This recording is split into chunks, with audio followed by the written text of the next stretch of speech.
Assalamualaikum warahmatullahi wabarakatuh. Perkenalkan, saya Umul Aimanah dengan NIM C1C020076.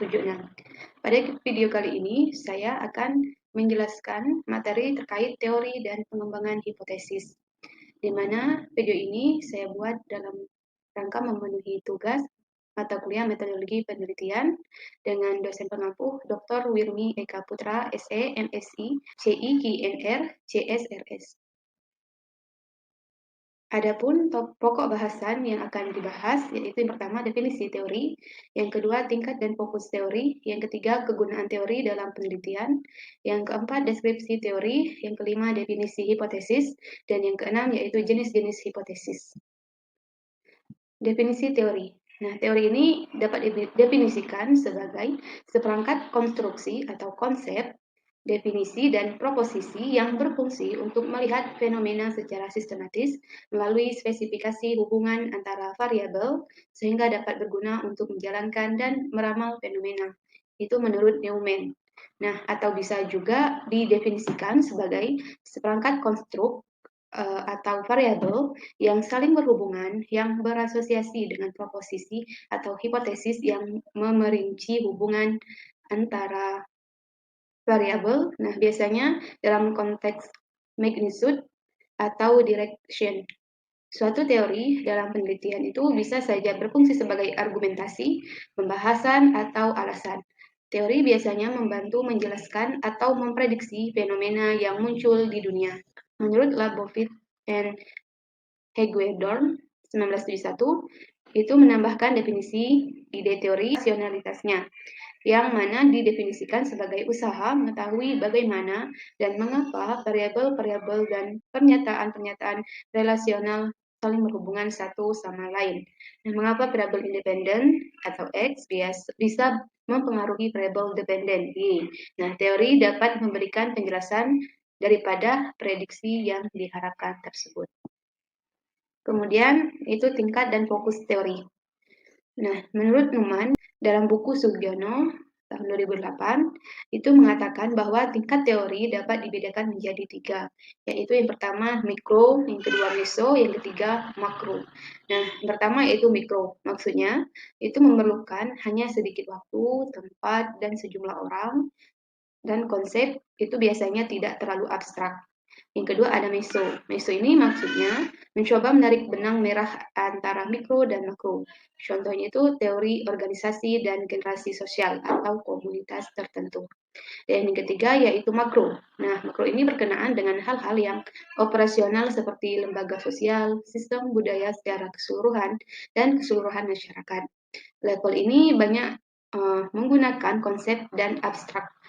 Selanjutnya, Neumann mengatakan bahwa fokus teori itu dapat dibedakan menjadi 3 juga.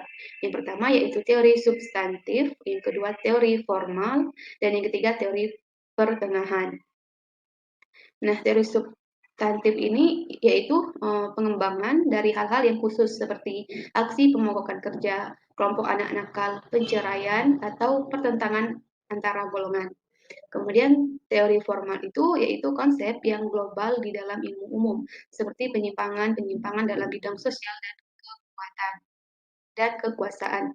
Kemudian ada teori pertengahan atau antara. Nah, teori ini yaitu sedikit lebih abstrak. Bentuknya dapat formal dan biasanya digunakan di dalam ilmu sosiologi. Teori yang digunakan untuk perumusan hipotesis yang akan diuji melalui pengumpulan data itu adalah teori substantif. Karena teori ini lebih fokus berlaku untuk objek yang diteliti. Selanjutnya, kegunaan teori dalam penelitian. Nah, fungsi teori dalam kegiatan penelitian itu menurut Sugiono yaitu adalah yang pertama digunakan untuk memperjelas dan mempertajam ruang lingkup atau konstruk variabel yang akan diteliti. Kemudian fungsi yang kedua itu adalah untuk merumuskan hipotesis dan menyusun instrumen penelitian. Karena hipotesis itu adalah pernyataan yang bersifat prediktif.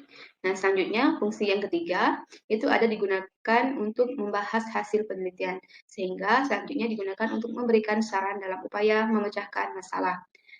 Nah, pada bab tentang proses penelitian, itu dapat dilihat bahwa untuk dapat mengajukan hipotesis, maka peneliti harus membaca buku-buku dan hasil penelitian yang relevan, lengkap dan mutakhir. Nah, membaca buku adalah prinsip berpikir deduksi, dan membaca hasil penelitian itu adalah prinsip berpikir induksi. Dalam landasan teori perlu dikemukakan deskripsi teori dan kerangka berpikir, sehingga dapat dirumuskan hipotesis dan instrumen penelitian. Selanjutnya ada deskripsi teori. Isi deskripsi teori itu meliputi penjelasan terhadap variabel-variabel yang diteliti melalui pendefinisian dan uraian yang lengkap dan mendalam dari berbagai referensi, sehingga ruang lingkup, kedudukan, dan prediksi terhadap hubungan antara variabel yang akan diteliti menjadi lebih jelas dan terarah. Kemudian teori yang dideskripsikan dalam proposal maupun laporan penelitian itu dapat digunakan sebagai indikator apakah peneliti menguasai teori dan konteks yang diteliti atau tidak. Nah, variabel peneliti yang tidak dapat dijelaskan dengan baik, yang meliputi pengertian, kedudukan, dan hubungan antar variabel, itu menunjukkan bahwa peneliti tidak menguasai teori dan konteks penelitian. Nah, untuk menguasai teori maupun generalisasi dari hasil penelitian, maka peneliti harus rajin membaca. Sumber bacaan yang baik itu harus memenuhi 3 kriteria, yaitu relevansi, kelengkapan, dan kemutakhiran. Nah, terkecuali penelitian sejarah yang justru itu menggunakan bacaan lama. Nah, relevansi berkenaan dengan kecocokan antara variabel yang diteliti dengan teori yang dikemukakan, kelengkapan itu berkenaan dengan banyaknya sumber yang dibaca. Kemudian hasil penelitian yang relevan bukan berarti sama persis dengan keadaan yang diteliti, tetapi masih dalam lingkup yang sama. Secara teknis, hal-hal yang sama tersebut adalah permasalahan yang diteliti, waktu penelitian, tempat penelitian, sampel penelitian, metode penelitian, analisis, dan kesimpulan. Lanjut mengenai deskripsi teori. Nah, langkah untuk dapat mendeskripsikan teori dengan baik itu adalah sebagai berikut. Yang pertama, tetapkan nama variabel yang diteliti dan jumlah variabelnya. Kemudian yang kedua, cari sumber buku bacaan seperti buku, kamus, ensiklopedia, jurnal ilmiah, laporan penelitian, skripsi, tesis, disertasi sebanyak-banyaknya dan relevan dengan setiap variabel yang diteliti. Yang ketiga, lihat daftar isi setiap buku dan pilih topik yang relevan dengan setiap variabel yang akan diteliti. Nah, langkah keempat, definisi setiap variabel yang akan diteliti pada setiap sumber bacaan, kemudian bandingkan dengan sumber lain dan pilih definisi yang sesuai dengan penelitian yang akan dilakukan. Dan yang kelima, baca seluruh isi topik buku yang sesuai dengan variabel yang akan diteliti. Lakukan analisis, renungkan, dan buatlah rumusan dengan bahasa sendiri tentang isi setiap sumber data yang dibaca. Kemudian langkah terakhir yaitu langkah keenam, deskripsikan teori-teori yang telah dibaca dari berbagai sumber ke dalam bentuk tulisan dengan bahasa sendiri. Kemudian cantumkan sumber bacaan dari setiap buku yang dibaca. Selanjutnya yaitu definisi hipotesis. Nah, hipotesis itu berasal dari kata hypo. Itu artinya di bawah atau lemah, dan tesa yang artinya kebenaran. Nah, dari kedua akar katanya itu dapat disimpulkan bahwa hipotesis itu adalah kebenaran yang lemah. Menurut Purwanto 2010-66. Kebenaran hipotesis dikatakan lemah karena kebenarannya itu baru teruji pada tingkat teori. Untuk menjadi kebenaran yang kuat, hipotesis itu masih harus diuji menggunakan data-data yang dikumpulkan. Nah, kebenaran yang lemah akan meningkat menjadi tesa apabila berdasarkan hasil uji menggunakan data yang dikumpulkan memberi kesimpulan mendukung hipotesis. Sebaliknya, bila hipotesis teruji melalui data-data yang dikumpulkan, maka hipotesis tidak dapat lagi diterima sebagai kebenaran. Nah, hipotesis ini menurut Sugiono itu merupakan jawaban sementara terhadap rumusan masalah penelitian, di mana rumusan masalah penelitian telah dinyatakan dalam bentuk kalimat pertanyaan. Dikatakan sementara karena jawaban yang diberikan baru didasarkan pada teori yang relevan, belum didasarkan pada fakta-fakta empiris yang diperoleh melalui pengumpulan data. Nah, jadi hipotesis itu juga dapat dinyatakan sebagai jawaban yang empirik dengan data. Berikutnya yaitu jenis-jenis hipotesis. Nah, terdapat beberapa jenis hipotesis dalam penelitian. Adapun jenis penelitian yang dirangkum dari beberapa pendapat para ahli seperti Creswell 2016, Sugiono 2016, dan Rudy 2010 itu adalah sebagai berikut. Yang pertama itu hipotesis nol. Nah, hipotesis nol itu menyatakan tidak ada perbedaan antara dua variabel atau tidak ada pengaruh variabel X terhadap variabel Y. Selisih variabel pertama dengan variabel kedua itu adalah nol atau nihil. Kemudian ada hipotesis alternatif.